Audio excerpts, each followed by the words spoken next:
আর্টিকেলে আমরা বলেছিলাম যে ডিফিনাইট আর ইনডিফিনাইট। সেই ক্ষেত্রে আমরা ডিফিনাইটে যেটা পড়ছে দি বা দা, সে কখন কখন ইউজ হবে। আমি দেখ কর্নারে লিখে রেখেছি যে নট বিফোর দ্য ল্যাঙ্গুয়েজ, কোনো ল্যাঙ্গুয়েজের আগে কিন্তু দি বা দা বসে না। কি কি ক্ষেত্রে মানে নির্দিষ্ট কোনো ব্যক্তি বস্তুকে ইন্ডিকেট করতে। I am looking at the picture, কোনো ধর পিকচারের দিকে তাকাচ্ছিস তখন সেই ক্ষেত্রে, বা ব্যক্তির দিকে তাকাচ্ছিস বা কোনো নির্দিষ্ট অবজেক্টের দিকে তখন তাকাচ্ছিস তখন সেটা দেওয়া হচ্ছে বা দিয়ে হচ্ছে।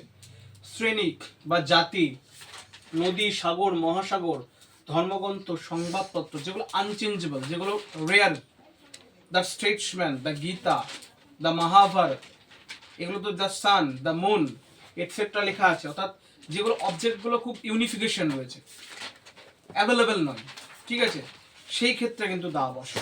এবং এটসেট্রা মানে ছটা নয়, আরো অনেক আছে, সেগুলো আমি লিখিনি, ওর জন্য ইটিসি লিখে দিয়েছি। অর্থাৎ কোনো নির্দিষ্ট বস্তুর দিকে তাকাচ্ছি বা কোনো যেগুলো খুব রেয়ার রয়েছে, যেমন the sun, the moon, the earth, the Mars.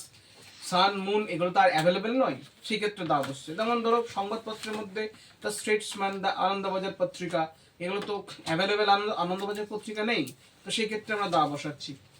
ধর্মগ্রন্থ ক্ষেত্রে বলেছি যে সব ধর্মগ্রন্থ তো একটা করে রয়েছে।